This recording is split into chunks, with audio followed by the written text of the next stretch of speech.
Hello दोस्तों, नमस्कार। आज हम लोग बीपीएससी टीआरई 3.0 री एग्ज़ाम जो 19 तारीख से शुरू है, तो आज हम लोग इस वीडियो में साइंस के ऊष्मा चैप्टर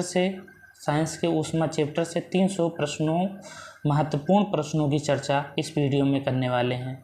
तो वीडियो को अंत तक देखिए। वीडियो को अभी लाइक, शेयर एंड सब्सक्राइब नहीं किया है तो कर दीजिए। चलिए शुरू करते हैं हम लोग पहले प्रश्न से। तो पहला प्रश्न है, देखिए पहला प्रश्न जो दिया हुआ है दोस्तों, पहला प्रश्न है वस्तु को गर्म करने पर उनके अणु क्या होते हैं?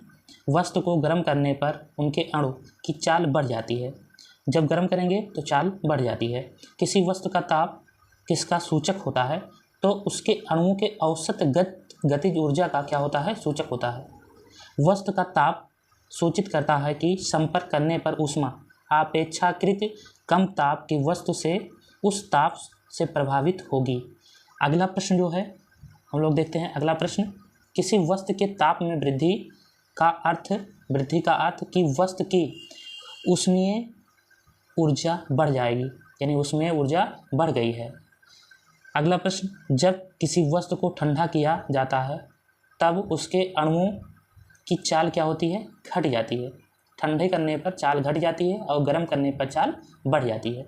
ऊष्मा एक प्रकार की ऊर्जा है जो में बदला जा सकता है। इसका प्रत्यक्ष प्रमाण सबसे पहले किसने दिया था? तो रमफोर्ड ने दिया था सबसे पहले।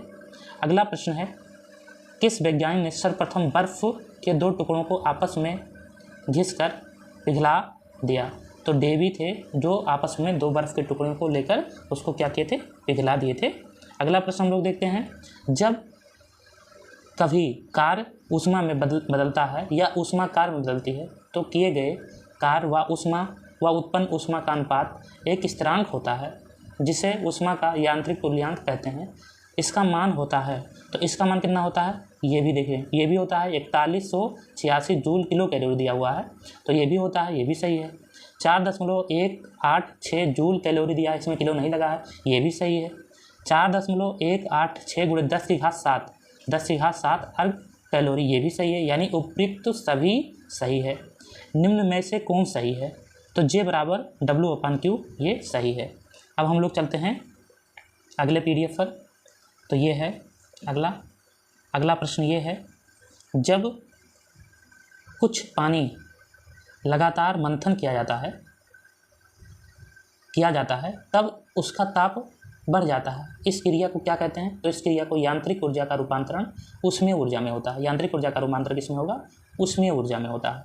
वाष्प इंजन में उबलते हुए जल का तापमान किस कारण से उच्च हो जाता है? तो बॉयलर के अंदर उच्च दाब होता है, इसलिए क्या होता है?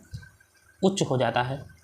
अगला प्रश्न है, शीतकाल में हैंडपंप का पानी गर्म होता है तो पृथ्वी के भीतर जो तापमान है वायुमंडलीय तापमान से अधिक होता है, इसलिए नीचे से पानी जो आता है वो गर्म आता है।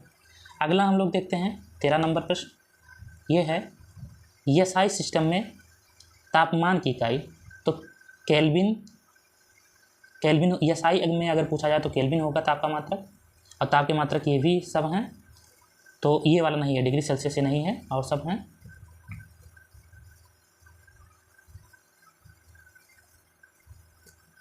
अगला प्रश्न है, इनमें से कौन ऊष्मा का मात्रक नहीं है? तो ये वाला ऊष्मा का मात्रक नहीं है। अभी ऊपर ही बात किए थे, डिग्री जो सेल्सियस होता है ये नहीं है। अगला हम लोग बात कर लेते हैं कि ताप का SI मात्रक केल्विन, 1 किलो कैलोरी ऊष्मा का मान कितना होता है? तो ये होता है कितना? 4.2 × 10⁻³ जूल होता है। 1 कैलोरी ऊष्मा का मान कितना होता है? 4.2 × 10⁻³ जूल होता है। अगला प्रश्न है 17 नंबर, जल प्रपात के अधस्तल पर जल का तापमान ऊपर की अपेक्षा अधिक होने का कारण? तो अधिक होने का कारण ये है कि गिर रहे जल की गतिज ऊर्जा ऊष्मा में बदल जाती है। ये कारण है। अगला हम लोग चलते हैं, ध्यान से देख लिए। अगला प्रश्न है, अगला प्रश्न है 18 नंबर, गर्मियों में कह रहा है गर्मियों में 46 डिग्री सेल्सियस हो जाने पर, यानी ताप 46 डिग्री सेल्सियस हो जाने पर भी ऊँट गर्मियों में राहत महसूस करता है। क्यों? तो ये अपने शरीर को नियंत्रित कर लेता है, यानी अपने शरीर का तापमान नियंत्रित कर लेता है। अपने शरीर का तापमान कितना कर लेता है? 42 डिग्री सेल्सियस कर लेता है, इसलिए क्या करता है? अपने आप को राहत महसूस करता है। बर्फ़ पर दाब बढ़ाने से गलना क्या होगा? तो गलना घट जाएगा, इसलिए तो दो बर्फ़ के जो टुकड़े होते हैं उनको आपस में दबाओ तो क्या होता है? वो जुड़ जाते हैं। 20 नंबर प्रश्न देखते हैं, गैस तापमापी द्रव तापमापियों की तुलना में ज़्यादा संवेदी होते हैं क्योंकि गैस का प्रसारण गुणांक अधिक होता है। गैस का क्या होता है? प्रसारण गुणांक अधिक होता है। अगला प्रश्न है 21 नंबर, ताप युग्म तापमापी किस सिद्धांत पर आधारित है? तो ये सीबेक के प्रभाव पर आधारित है। सीबेक के प्रभाव पर आधारित अत्यधिक ऊंचे तापों की माप की जाती है तो पूर्ण विकिरण उत्तापमापी से की जाती है। अगला प्रश्न है पूर्ण विकिरण उत्तापमापी के सिद्धांत पर आधारित है। तो क्या किसका नियम आधारित है? तो यह है स्टीफन के नियम पर आधारित। अगला प्रश्न है दूर की वस्तुओं जैसे सूर्य आदि का ताप किस तापमापी के द्वारा मापा जाता है? तो पूर्ण विकिरण उत्तापमापी द्वारा क्या होता है? मापा जाता है। अगला प्रश्न हम लोग देखते हैं 25 नंबर,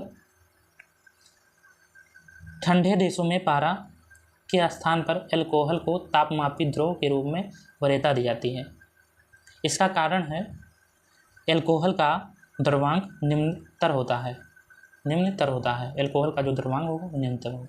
विकिरण पायरोमीटर से किसका तापक्रम नापा जाता है?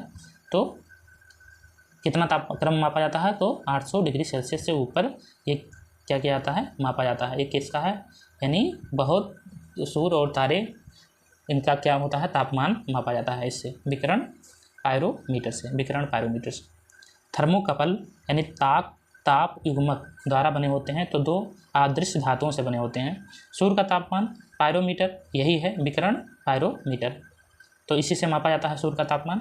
और सूर्य का तापमान की सतह का तापमान कितना है? 6000 के और उसका है 1.5 करोड़ के, तो ये आप ध्यान रखना। अगला प्रश्न है 29 नंबर, निम्नलिखित तापमापियों में से किसे पायरोमीटर कहा जाता है? तो इसे कहा जाता है विकिरण तापमापी को। निम्नलिखित कौन सा सही है? तो ये अगर देखोगे तो ये सही होगा। इसका यही होता है कि F बराबर 9/5 C + 32 ये होता है, तो इसको सॉल्व करोगे तो यही आ जाएगा, ये होगा। फार्मूला सीधा पूछा हुआ है। सेल्सियस मापक्रम पर जल के क्वथनांक PP तथा हिमांक FV होते हैं। इसका क्रमांक पूछा है तो 100 डिग्री सेल्सियस तथा 0 डिग्री सेल्सियस। अगला प्रश्न हम लोग देखते हैं।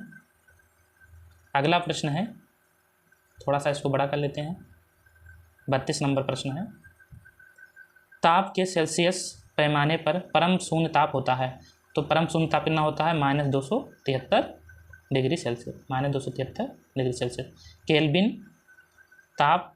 केल्विन मान से मानव शरीर का सामान्य ताप होता है कितना?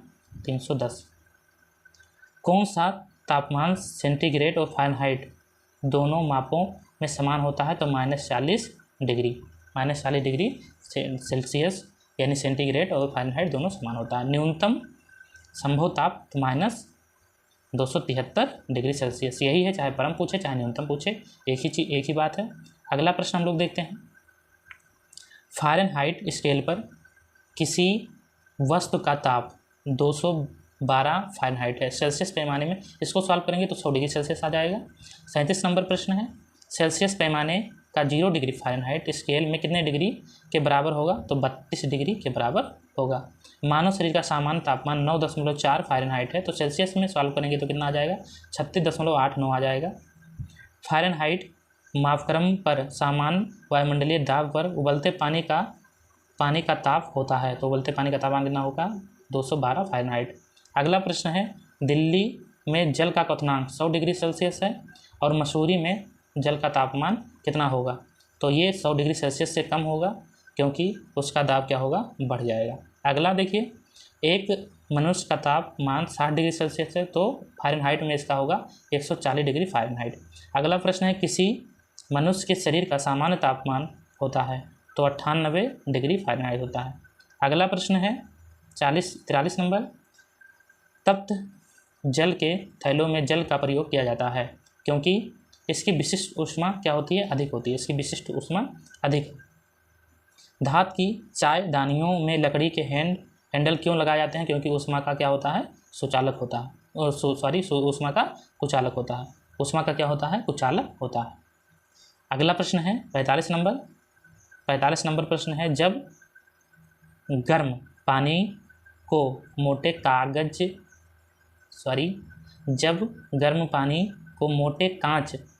कांच के गिलास के ऊपर छिड़का जाता है तो गिलास टूट जाता है। इसका कारण है अचानक ये गिलास विस्तारित होता है, इसलिए क्या होता है? वो टूट जाता है। पानी का घनत्व किस ताप पर आधारित होता है? तो ये होता है 4 डिग्री सेल्सियस पर आधारित होता है। अगला प्रश्न हम लोग देखते हैं।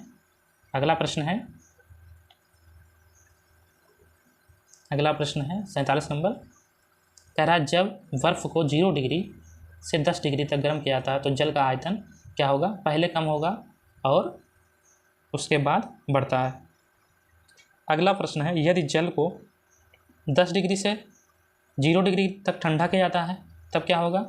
तो होगा जल का आयतन घटेगा और जल का आयतन क्या होगा? घटेगा और 4 डिग्री सेल्सियस पर न्यूनतम हो जाएगा। तो सी नंबर सही होगा इसका।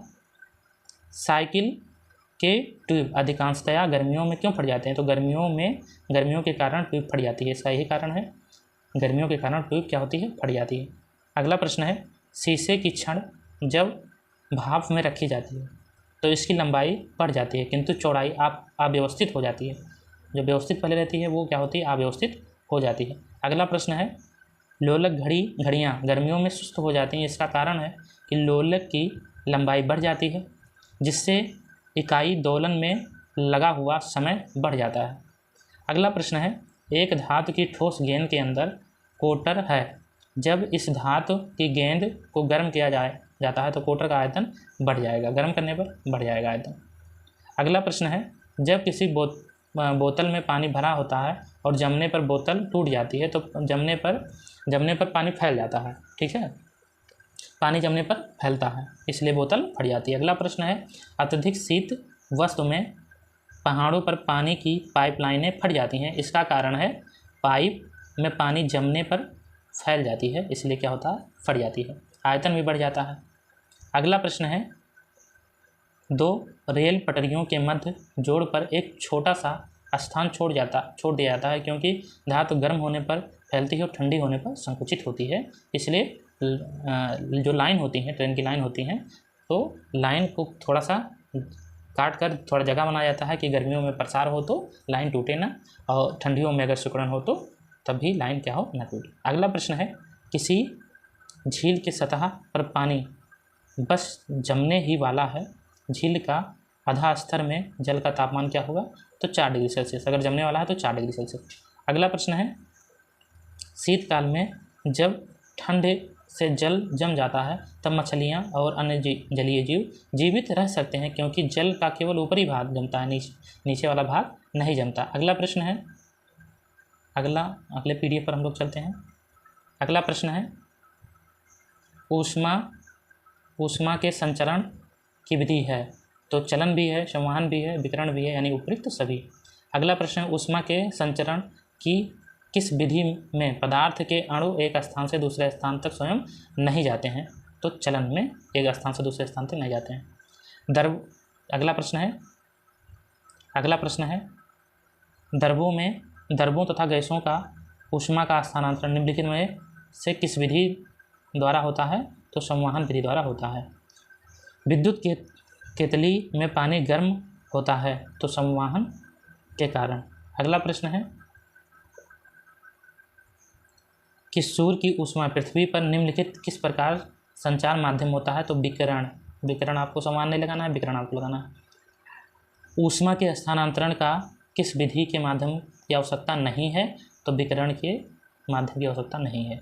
ऊष्मा संचरण की यह विधि जिसमें माध्यम के कण गति नहीं करते हैं कौन सी है? तो विकिरण है, विकिरण में गति नहीं करते हैं। अगला प्रश्न है, निम्नलिखित में कौन ऊष्मा का सर्वोत्तम चालक है? तो पारा सर्वोत्तम चालक है। चांदी की ऊष्मीय चालकता तांबे की ऊष्मीय चालकता से अधिक है, अधिक अपेक्षा अधिक होती है। अधिक क्या होती है? अधिक होती। अगला प्रश्न है बोलोमीटर मापन की एक युक्ति है, तो उसमें विकिरण, बोलोमीटर उसमें विकिरण। अगला प्रश्न है ठंडे के दिनों में लोहे के गुटके और लकड़ी के गुटके को प्रायः छुएं तो लोहे का गुटका ज़्यादा ठंडा होता है। इसका कारण यही है कि लकड़ी की तुलना में लोहे की ऊष्मा का अच्छा चालक है। अगला प्रश्न है कड़े जाड़े में झील की सतह हिमशीतित हो जाती है, किंतु जल तल में जल द्रव अवस्था में बना रहता है। इसका कारण किस कारण से होता है? तो आपको कारण बताना है। जल की सघनता 4 डिग्री सेल्सियस पर अधिकतम होती है। अगला प्रश्न है एक टेबल पंखे को बंद कमरे में चलाने पर कमरे का ताप बढ़ जाएगा, यानी कमरा क्या होगा? गर्म होगा। कमरे में रखा हुआ रेफ्रिजरेटर के दरवाजे खुले छोड़ दिए जाएं तो क्या होगा? कमरा धीरे धीरे गर्म हो जाएगा। कमरा धीरे धीरे क्या होगा? गर्म हो जाएगा। अगला हम लोग चलते हैं अगले PDF पर। अगला है क्वेश्चन नंबर कौन सा है? क्वेश्चन नंबर है 72। तो ये प्रश्न है यदि किसी धातु को खाना पकाने के बर्तन में प्रयुक्त किया जाता है तो उसकी चालकता क्या होगी? कम होगी। निम्नलिखित में कौन ऊष्मा का सबसे अच्छा सुचालक है? तो समुद्र का पानी ऊष्मा का सबसे अच्छा सुचालक है। आणविक संगठन के द्वारा ऊष्मा का संप्रेषण क्या कहलाता है? तो संवहन कहलाता है। निम्नलिखित द्रव्यों में कौन ऊष्मा का बहुत अच्छा चालक है? तो पारा ऊष्मा का सबसे अच्छा चालक है। सूर्य विकिरण का कौन सा भाग सोलर कुकर को गर्म कर देता है? तो अवरक्त किरणें क्या होती हैं? गर्म कर देती हैं। अगला प्रश्न है 77 नंबर। शीतकाल में कपड़े हमें गर्म रखते हैं क्योंकि शरीर की ऊष्मा को बाहर जाने से रोकना। अगला प्रश्न है धूप से बचने के लिए छाते के रंग संयोजन निम्न में से कौन सा सबसे उचित है? तो ऊपर सफ़ेद और नीचे काला। अगर लगाएंगे तो सफ़ेद क्या होता है? प्रकाश को परावर्तित कर देगा और नीचे जो काला रहेगा वो ठंडा रहेगा। अफ्रीका के काली त्वचा वाले व्यक्ति ब्रिटेन के सफ़ेद त्वचा वाले व्यक्तियों की तुलना में अधिक गर्मी महसूस करते हैं। क्या करते हैं? अधिक गर्मी महसूस करते हैं। सुबह का सूरज इतना गर्म नहीं होता है जितना दोपहर का होता है, क्योंकि जो सुबह के समय सूर्य की किरणें अंतरिक्ष में अधिक दूरी तक तय करती हैं, इसलिए क्या होता है? कम गर्म रहता है। अगला प्रश्न है काले वस्तुओं के मुकाबले सफ़ेद वस्त्र शीतल क्यों होते हैं? तो उसके पास जो भी प्रकाश पहुँचता है उसे क्या करता है? परावर्तित करता है। ऊनी कपड़े सूती कपड़ों की अपेक्षा गर्म होते हैं क्योंकि ताप के अच्छे रोधक होते हैं। अगला प्रश्न है उबलते जल द्वारा जलने की तुलना में भाप द्वारा जलना अधिक कष्टदायक या गंभीर होता है, क्योंकि भाप में क्या होता है? गुप्त ताप होता है या गुप्त ऊष्मा होती है। अगला प्रश्न है वायुमंडल में आर्द्रता की उपस्थिति एक ऐसी स्टील के गिलास की बाह्य पर जल की बूंदें देखकर सुनिश्चित की जाती है जो भरा होता है, तो ठंडे जल से। अच्छे उत्सर्जक अच्छे अवशोषक होते हैं। खिंचाव का नियम। अगला प्रश्न है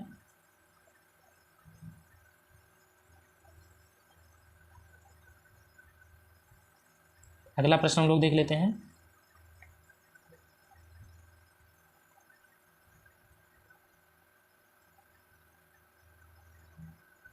किसी कृषिका के एकांक पृष्ठ क्षेत्र के प्रति सेकेंड उत्सर्जित विकिरण ऊर्जा उसके परम ताप के चतुर्थ घात के अनुक्रमानुपाती होते हैं। यह कथन किसका है? तो स्टीफन का है। यह कथन किसका है? स्टीफन का है। स्टीफन का विकिरण क्या कहलाएगा? ई समानुपाती टी की घात 4। किसी वस्तु के ठंडे होने की दर वस्तु तथा उसके चारों ओर के बराबर तापांतर के समानुपाती होती है, तो न्यूटन के शीतलन नियम के अनुसार। न्यूटन का शीतलन नियम लागू तभी होगा जब ताप में अंतर बहुत ज़्यादा ना हो। गर्म जल 90 डिग्री सेल्सियस से 80 तक ठंडा होने में 10 मिनट लगता है, तो 80 डिग्री सेल्सियस से 70 डिग्री सेल्सियस तक होने में 10 मिनट से भी अधिक समय लगेगा। अगला प्रश्न है, थर्मस फ्लास्क के आविष्कारक हैं, तो डिवार हैं। अगला प्रश्न है कि थर्मल फ्लास्क ऊष्मा का क्षय रोका जा सकता है, तो चलन, संवहन व विकिरण से रोका जा सकता है। अगला प्रश्न है कि थर्मस फ्लास्क के आंतरिक दीवारें चमकीली होती हैं क्योंकि विकिरण द्वारा होने वाली ऊष्मा हानि को रोकने के लिए। थर्मल फ्लास्क तरल पदार्थों को लंबे समय तक गर्म रखता है क्योंकि चमकदार आंतरिक दीवार का बाह्य आवरण की दीवारों दोहरी दीवारों ऊष्मा को निकलने से प्रविष्ट होने से रोकती है। अगला प्रश्न है, किस विधि से ऊष्मा स्थानांतरण को न्यूनतम करने के लिए थर्मस फ्लास्क दीवारों पर कलाई की जाती है, तो विकिरण। अगला प्रश्न है, किसी पदार्थ के एकांक द्रव्यमान का ताप 1 डिग्री सेल्सियस बढ़ाने से ऊष्मा होती है विशिष्ट ऊष्मा। क्या होती है? विशिष्ट ऊष्मा। अगला प्रश्न, निम्नलिखित में से किसमें सर्वोच्च विशिष्ट ऊष्मा का मान होता है, तो जल में सर्वोच्च विशिष्ट ऊष्मा का क्या होता है? मान होता है। अगला प्रश्न है, दिन के समय पृथ्वी समुद्र के जल की अपेक्षा बहुत जल्दी गर्म हो जाती है क्योंकि जो जल की विशिष्ट ऊष्मा धारिता काफ़ी अधिक होती है। अगला प्रश्न है, मोटर गाड़ी में रेडिएटर को ठंडा करने के लिए पानी का व्यवहार किस प्रकार है, क्योंकि पानी की विशिष्ट ऊष्मा अधिक होती है। पानी की विशिष्ट ऊष्मा क्या होती है? अधिक होती है। अगला प्रश्न है,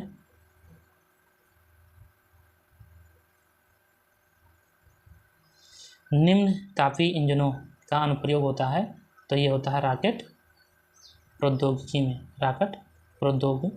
में। अगला प्रश्न है, निम्न तापमापी परीक्षण किस प्रकार किया जाता है, तो -196 डिग्री सेल्सियस का किया जाता है। न्यून तापमानों का अनुप्रयोग किया जाता है अंतरिक्ष यात्रा, सलकर्म एवं चुंबकीय प्रत्यापन से। किसी ठोस पदार्थ के बिना द्रव के बदले सीधे वाष्प में ऊर्ध्वपातन कहलाता है। ऊर्ध्वपातन है तो कपूर भी है, नेपथलीन है, अमोनियम क्लोराइड है, यानी उपरोक्त सभी तीनों ऑप्शन सही हो जाएगा। अगला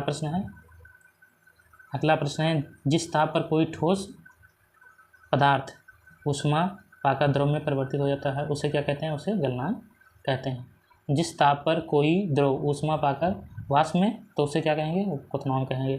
अगला प्रश्न है कि शुद्ध पदार्थ में कोई अन्य पदार्थ मिला देने पर गलनांक पर क्या प्रभाव होगा? गलनांक घट जाएगा। गलनांक क्या होगा? घट जाएगा। मिश्र धातुओं के गलनांक उनके अवयवी धातुओं की अपेक्षा के निम्न होते हैं। अगला प्रश्न है, द्रव से वाष्प में पदार्थ की अवस्था परिवर्तन को कहते हैं वाष्पन। अगला प्रश्न है, ठोस से द्रव में पदार्थ की अवस्था क्या होती है? गलन होती है। दाब बढ़ाने से किसी द्रव का क्वथनांक बढ़ेगा। उपद्रवों को मिलाने से गलनांक पर क्या प्रभाव पड़ता है? तो घट जाता है। अगला प्रश्न है, पानी कब उबलता है? जब जल का दाब वातावरणीय दाब के बराबर होगा तब उबलेगा। पानी का त्रिगुणांक बिंदु कितना है? तो यह है 273.16 केल्विन। अगला है, किसी द्रव का वाष्पीकरण होने पर उसका तापमान घटेगा। उसका क्या होगा? तापमान घटेगा। अगले PDF पर हम लोग चलते हैं। अगला है, वह ताप जिस पर बर्फ, पानी और वाष्प संतुलित हो जाते हैं उसे त्रिक बिंदु कहते हैं। वाष्पीकरण की दर निर्भर नहीं करती है द्रव के महत्वपूर्ण या द्रव की संपूर्ण मात्रा पर। चावल को पकाने में कहाँ अधिक समय लगता है? तो माउंट एवरेस्ट पर अधिक समय लगेगा क्योंकि वहाँ ऊंचाई बढ़ने से दाब क्या होगा? अधिक होगा। अगला है, किसी निश्चित द्रव के लिए वाष्पन की दर निर्भर करती है उपयुक्त सभी कारकों। जल का क्वथनांक जल की खुली सतह के ऊपर के दाब पर निर्भर करता है। अगला प्रश्न है, ऊंची पहाड़ियों पर हिमपात क्यों होता है? क्योंकि ऊंची पहाड़ियों का तापमान हिमांक से कम होता है अर्थात जलवाष्प जमकर बर्फ बन जाता है, इसलिए। अगला प्रश्न है, पर्वतों पर आच्छादित हिम सूर्य की गर्मी द्वारा एक साथ न पिघलने का कारण सूर्य या सूर्य से प्राप्त अधिकांश ऊष्मा को परावर्तित कर देती है। अगला प्रश्न है, पहाड़ की चोटियों पर आलूओं को पकाने में अधिक समय लगता है क्योंकि वायुमंडलीय दाब कम होता है। तेज हवा वाली रात में ओस नहीं बनती है क्योंकि वाष्पीकरण की दर तेज हो जाती है। ठोस कपूर से कपूर वाष्प ऊर्ध्वपातन। गर्मी के दिनों के दौरान मिट्टी के बर्तन में रखा जाता है वाष्पीकरण। अगला प्रश्न है बर्फ के दो टुकड़ों को आपस में दबाने पर टुकड़े आपस में चिपक जाते हैं क्योंकि दाब अधिक होने पर बर्फ का गलनांक घट जाता है। अगला प्रश्न है, बर्फ की वास्केटिंग करना प्रदर्शित करता है कि दाब बढ़ाने पर बर्फ का गलनांक घट जाता है। अगला प्रश्न है, पानी से भरे गिलास में बर्फ का एक टुकड़ा तैरता रहता है। टुकड़े के पूरा पिघल जाने पर क्या रहेगा? गिलास में पानी अतल अपरिवर्तित रहेगा। अगला प्रश्न, अगले पीडीएफ पर हम लोग चलते हैं। अब यहाँ पर है प्रश्न, प्रेशर कुकर में भोजन कम समय में तैयार हो जाता है क्योंकि जल का क्वथनांक बढ़ जाता है। अगला प्रश्न है, मनुष्य आर्द्रता से परेशानी महसूस करता है, इसका निम्न में से उपयुक्त कारण है पसीना का आर्द्रता के कारण वाष्पीकृत नहीं होना। अगला प्रश्न है, किसी द्रव का उसके क्वथनांक से पूर्व उसके वाष्प में बदलने की क्रिया को कहते हैं वाष्पीकरण कहते हैं। क्या कहते हैं? वाष्पीकरण कहते हैं। अगला प्रश्न है, पहाड़ों पर पानी निम्नलिखित तापमान पर उबलने लगता है तो 100 डिग्री से कम सेल्सियस पर पानी उबलने लगता है। अगला प्रश्न है,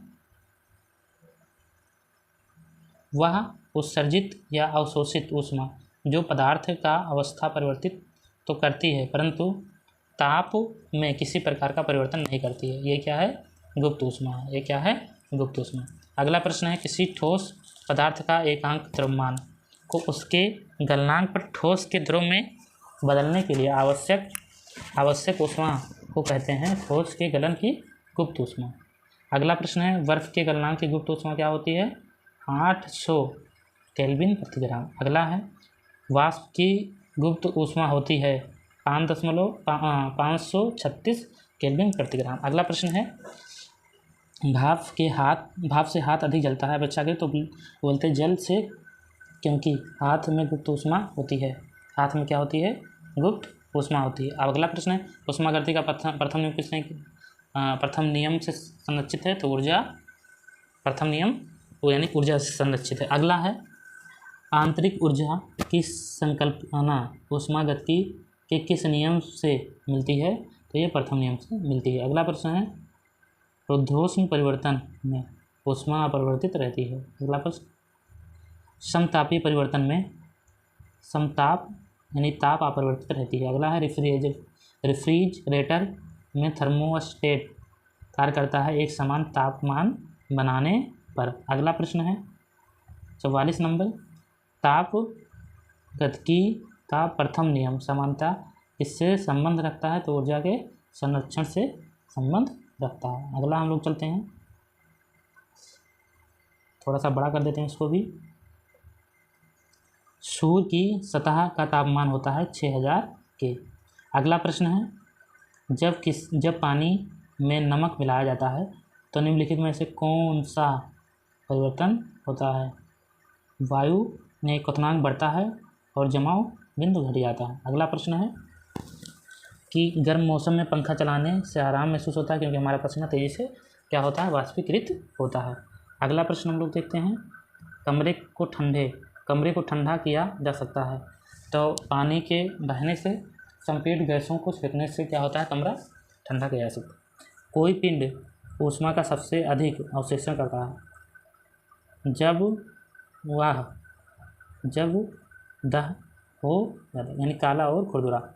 अगला प्रश्न है, किस बिंदु पर फारेनहाइट तापमान डिग्री सेंटीग्रेड तापमान का दोगुना होता है तो ये होता है 160 डिग्री फारेनहाइट। अगला प्रश्न, थर्मोमीटर में आमतौर पर पारद का प्रयोग किया जाता है क्योंकि उच्च चालकता होती है, क्योंकि क्या होती है, उच्च चालकता होती है। अगला प्रश्न है, अशुद्धियों के कारण द्रव का क्वथनांक होता है, तो द्रव का क्वथनांक बढ़ जाता है। एक स्वस्थ मनुष्य के शरीर का तापमान कितना होता है, तो ये होता है 37 डिग्री सेल्सियस, 37 डिग्री सेल्सियस। अगला प्रश्न है, प्रेशर कुकर में खाना कम समय में होता है क्योंकि अधिक दाब के कारण बुलबुले पानी पर दाब बढ़ जाता है। अगला प्रश्न है,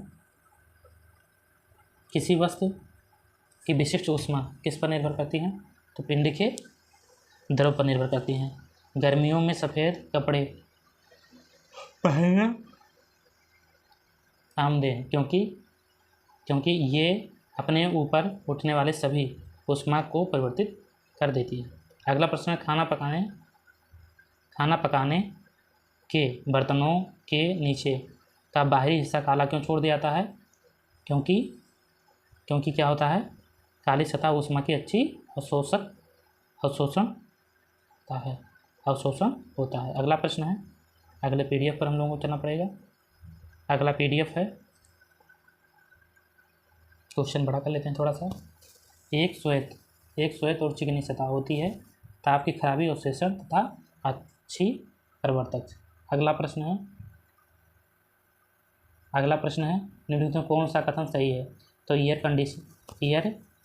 कंडीशनर आर्द्रता नियंत्रित करता है, परंतु एयर कूलर आर्द्रता नियंत्रित नहीं करता। अगला प्रश्न है,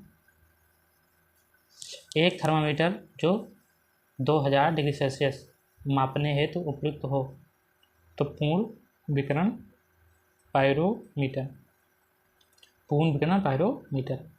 जब सीले बिस्कुट को थोड़ी देर के लिए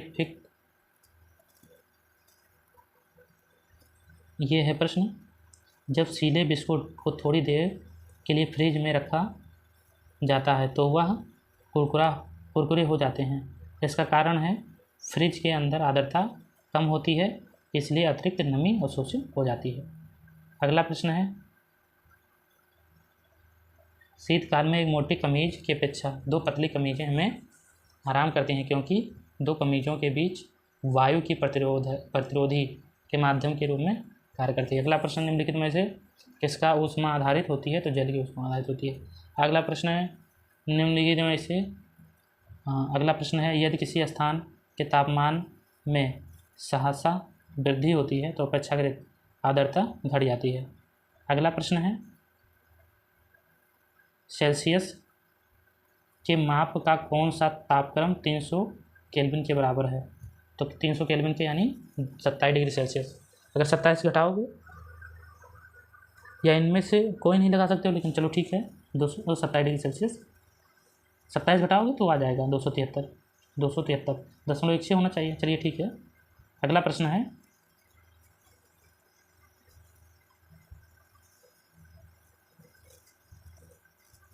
अगला जो प्रश्न है वो है, बिना किसी ताप परिवर्तन के ऊर्जा पदार्थ को द्रव से गैस में परिवर्तित करने के लिए अपेक्षित ऊष्मा को किसकी गुप्त ऊष्मा कहा जाता है, तो वाष्पन की गुप्त ऊष्मा कहा जाता है।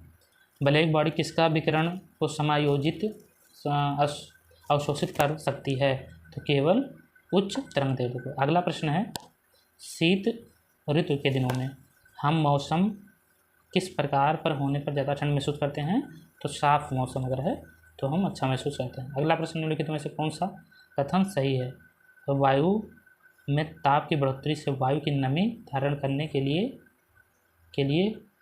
कम हो जाती है। अगला प्रश्न है, कम हो जाती है। अगला प्रश्न है, बर्फ़ के बुरादे में पैक क्यों किया जाता है, बर्फ़ को बुरादों में पैक क्यों किया जाता है, बुरादा ऊष्मा का कुचालक होता है। मिट्टी के घड़े में निम्नलिखित किस क्रिया यानी वाष्पीकरण। अगला प्रश्न है, शीतलन की दर किस पर निर्भर करती है, तो बॉडी और उसके आसपास की चीज़ों पर निर्भर करती है। गैसों के 2 विशिष्ट ताप उनके द्वारा संबंधित हैं ये। अगला प्रश्न है, पसीना शरीर को ठंडा करता है क्योंकि ऊष्मीय कारण के लिए गुप्त ऊष्मा की आवश्यकता होती है। तो ये हमारा सही हो जाएगा। अगला कोई है? नहीं, अगला पेज नहीं है। तो वीडियो कैसा लगा आप कमेंट कर सकते हैं, और अगर आपने अभी तक मेरा चैनल लाइक एंड सब्सक्राइब नहीं किया है तो प्लीज़ कर दीजिए। चलिए मिलते हैं अगले वीडियो में, तब तक के लिए धन्यवाद।